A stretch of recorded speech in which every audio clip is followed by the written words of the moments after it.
There is a kind of exhaustion that doesn't come from speaking too much, but from replaying what was said long after the words have left the room. Some people carry conversations like stones in their pockets, turning them over, examining every edge, wondering if they said too much, or not enough, or the wrong thing entirely. They revisit a laugh that felt forced, a silence that lingered too long, a sentence that came out tangled. It's not vanity, it's not weakness, it's the mind trying to solve a puzzle that has no answer. Did I do it right? Did they understand me? Did I ruin something I can't take back? This is the psychology of those who overthink every conversation, a quiet storm that lives in the space between words and the fear of being misunderstood. The conversation ended hours ago, but the mind has not let it go. It replays the moment when the other person pauses just a beat too long before responding. Was it confusion, discomfort, disappointment? The overthinker rewinds the exchange, frame by frame, analyzing tone, facial expression, the angle of a glance. They remember the joke that didn't land quite right, the comment that might have sounded defensive, the silence where they should have spoken but didn't. This is not memory, this is interrogation. For people who overthink every conversation, the dialogue doesn't end when the words stop. It continues in the theater of the mind, where every line is scrutinized, every response dissected. They become both actor and critic, replaying their performance with a harshness they would never direct at anyone else. Why did I say that? Why didn't I just stay quiet? Did I talk too much? Did they think I was boring, rude, needy? The questions multiply. The answers never come. What others experience as casual exchange, the overthinker experiences as high-stakes performance. A simple "how are you" becomes a test. A group conversation becomes a minefield. Every word is weighed, every response calibrated, and still the fear remains that something was wrong, something was off, something was misunderstood. It is exhausting, not because the conversations themselves are difficult, but because they are never truly over. They live on in the mind, looping endlessly, feeding a quiet but relentless anxiety that whispers, "You didn't do it right, you never do." Psychologists call this rumination, the repetitive focus on distress and its causes, but for the conversational overthinker it is more specific. It is a form of social rumination, where the mind obsesses not over abstract worry, but over the precise details of human interaction. It is the replaying of a sentence, the analysis of a facial expression, the fear that a single word has damaged a relationship beyond repair. And here is the cruel irony. The people who overthink conversations are often the ones who care the most about connection. They are not careless with their words. They are terrified of them. They don't want to hurt, offend, or alienate. They want to be understood. They want to be liked. They want to belong. And so they monitor every syllable, every inflection, every pause, hoping that if they can just say the right thing, in the right way, they will finally be safe. But safety never comes, because the standard is impossible. The overthinker holds themselves to a level of perfection that no human conversation can meet. They expect fluency, clarity, warmth, wit, and sincerity all at once, all the time. They expect to never stumble, never misread, never say something that could be taken the wrong way. And when they inevitably fall short, because everyone does, they punish themselves with relentless self-criticism. What they don't realize is that most people are not listening with the same intensity that they are speaking. Most people are not analyzing every word, cataloging every mistake, keeping score. Most people are simply having a conversation. They are not thinking about that awkward pause. They are not replaying that clumsy sentence. They have already moved on, but the overthinker has not. They are still there, in that moment, trying to rewrite it, trying to undo it, trying to make it perfect. This is the weight they carry. Not the weight of what was actually said, but the weight of what might have been heard. Not the reality of the conversation, but the fear of how it was perceived. It is a weight made of air, and yet it feels unbearably heavy. And the cruelest part, the overthinking itself becomes a kind of evidence. The mind says, if you weren't doing something wrong, you wouldn't feel this way. It interprets the anxiety as proof of failure, the discomfort as confirmation of inadequacy. The loop tightens.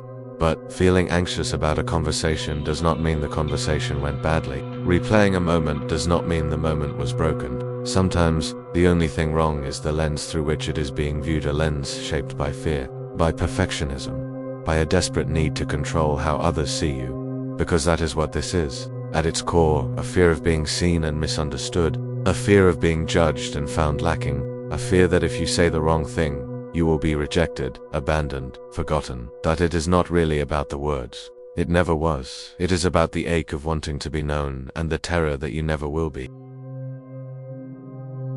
No one is born overthinking their words. A child speaks without rehearsal. They announce their thoughts as they arrive, unfiltered and fearless. They ask questions without worrying if they sound foolish. They laugh loudly, cry openly, and say exactly what they mean because they have not yet learned that words can be dangerous. But then something happens. A parent sighs in frustration, a teacher corrects them in front of the class, a friend laughs at the wrong moment, and slowly, quietly, the child begins to understand what you say matters. How you say it matters more, and if you get it wrong, there will be consequences. This is where the echo begins. For many conversational overthinkers, the pattern was not chosen, it was learned.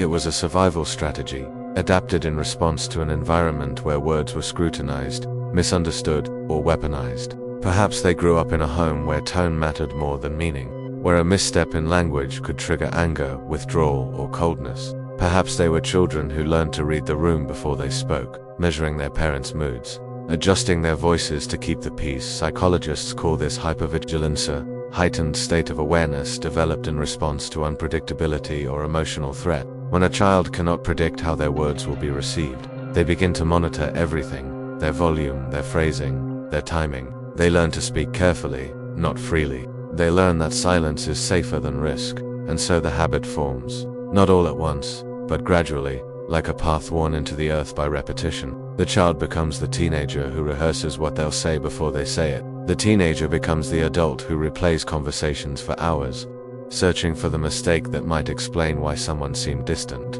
distracted, displeased.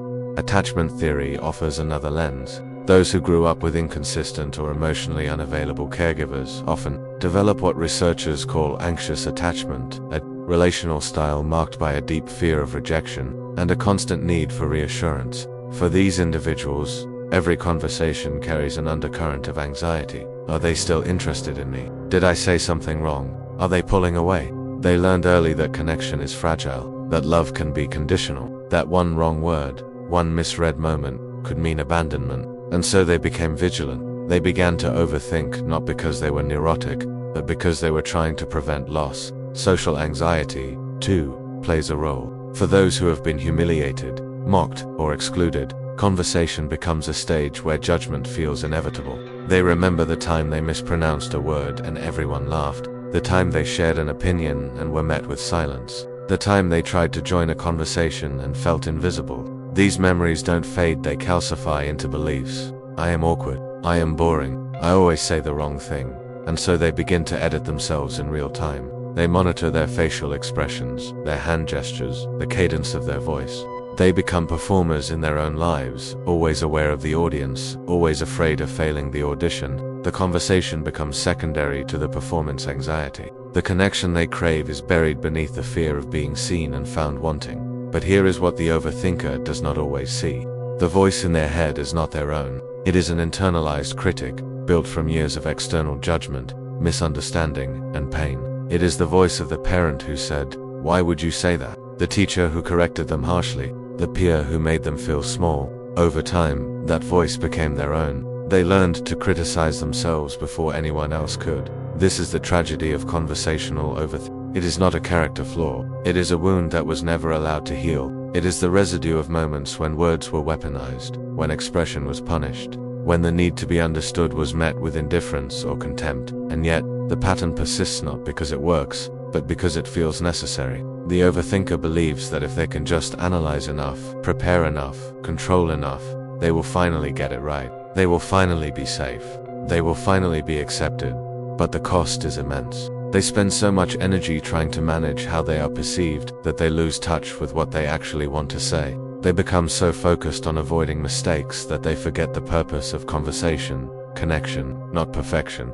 That the irony is painful. The very thing they do to protect themselves, the monitoring, the replaying, the endless self-critique, becomes the thing that isolates them, because real connection requires vulnerability. It requires the willingness to be imperfect, to be misunderstood, to say the wrong thing and survive it.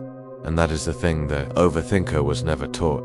That you can make a mistake and still be loved. That you can stumble over your words and still be valued. That you do not have to be flawless to be worthy of connection. The echo began in a moment when they were small, when their words were met with something other than kindness, and it has been repeating ever since, growing louder with every replay, every analysis, every fear that they are too much or not enough. But an echo is not the original sound. It is a reflection, distorted by distance and time, and it is possible slowly, gently to learn to hear the difference. There is no switch to flip, no single realization that makes the overthinking stop. The mind that has spent years replaying conversations does not suddenly learn to let them go. The habit is too deep, too automatic, too woven into the fabric of how they move through the world. But something can shift not all at once, but in small, almost imperceptible moments. A softening, a pause, a quiet choice to stop turning the knife inward. This is not about fixing the overthink. It is about learning to live with the tenderness that makes them this way. The first step is not action, it is recognition. To see the pattern without judgment, to notice when the mind begins its interrogation. Why did I say that? What did they think? Did I mess it up? And instead of arguing with it, simply naming it, this is the loop, this is the fear, this is the old wound trying to protect me. Psychologists call this cognitive diffusion, the practice of observing thoughts without becoming them. It is the difference between, I am an overthinker, and I am having the thought that I messed up the conversation. One feels like identity, the other feels like weather, temporary passing, not the whole sky. The overthinker has spent so long believing their anxious thoughts are facts. If they feel embarrassed, the conversation must have been embarrassing. If they feel rejected, they must have been rejected. But feelings are not evident. They are responses shaped by history, by fear, by a nervous system that learned long ago to expect danger in the space between words. And so the practice becomes to feel the anxiety without obeying it, to notice the urge to replay the conversation and choose, just once, not because the urge is wrong, but because feeding it does not bring peace. It only deepens the groove. This is hard. It feels counterintuitive. The mind insists that if it just thinks about it one more time, it will figure it out. It will find the answer. It will know, finally, what the other person thought. But that certainty never comes, because other people's perceptions are not puzzles to be solved. They are mysteries to be accepted, and this is the second shift, learning to tolerate uncertainty. The overthinker craves control. They want to know that the conversation went well, that they were understood, that no damage was done. But human interaction is inherently ambiguous. A pause can mean 100 things. A smile can be genuine or polite. A brief response can signal distraction, exhaustion, or nothing at all. There is no way to know for sure, and the attempt to know, to analyze, to decode, to interpret only creates more suffering. So instead the practice becomes, I may never know what they thought, and that has to be okay. That this is not resignation, it is freedom, because when the need for certainty is released, the conversation can finally end. The mind can stop working overtime, the body can stop bracing for judgment that may never come. There is space, at last, to rest. But perhaps the deepest shift is the one that happens in the relationship with the self. For so long, the overthinker has treated their own words as evidence of inadequacy. Every stumble, every awkward pause, every clumsy sentence has been filed away as proof. I am not good at this. I never will be. But what if the awkwardness is not a flaw? What if it is simply the cost of being human? Everyone misspeaks. Everyone has moments where the words don't come out right, where the tone feels off, where the silence stretches too long. This is not failure. This is conversation. Messy, imperfect, gloriously human conversation. The people who seem effortlessly smooth in their words, they have awkward moments too. They just don't carry them. They don't replay them. They don't build a case against themselves. They say something clumsy and they move on, trusting that one moment does not define them. That connection is resilient enough to survive imperfection. And this is what the overthinker must learn. That they are allowed to be imperfect. That they are allowed to stumble. That they do not have to perform flawlessly to be worthy of love, of friendship, of belonging. Self-compassion research shows that people who treat themselves with kindness, who speak to themselves the way they would speak to a friend, experience less anxiety, less rumination, and more emotional resilience. But for the overthinker, self-compassion feels almost impossible. It feels indulgent, unearned, naive. How can they be kind to themselves when they keep making the same mistakes? But here is the truth. The mistakes are not the problem. The cruelty is. The overthinker does not need to stop analyzing conversations. They need to stop punishing themselves for having them. They need to recognize that the voice in their head, the one that says, you ruined it, you always ruin it, it's not truth, it is trauma. It is the echo of old pain, trying to keep them safe by keeping them small, and slowly, with practice, they can learn to speak back to that voice. Not with argument, but with I hear you, I know you're scared, But I am not in danger, I am just having a conversation. And even if it was awkward, even if I said the wrong thing, I am still okay. I am still whole. This is the quiet surrender, not giving up, but letting go. Not of the desire for connection, but of the demand for perfection. Not of the self, but of the endless, exhausting need to control how the self is seen. Because in the end, the people who matter, the ones who truly see you, are not keeping score. They are not cataloging your stumbles, your pauses, your imperfect phrasing. They are simply there, in the conversation, meeting you as you are. And you do not have to be smooth. You do not have to be eloquent. You do not have to say the perfect thing. You only have to be willing to speak, and to forgive yourself when the words come out wrong, because that is what it means to be human. To reach across the space between minds with nothing but language, clumsy, fragile, beautiful language, and hope that something true passes through. The overthinker knows this hope. They have always known it. They have simply been afraid that they are not good enough to deserve it. But they are. They always were. And one day, maybe not today, maybe not tomorrow, but one day they will believe it.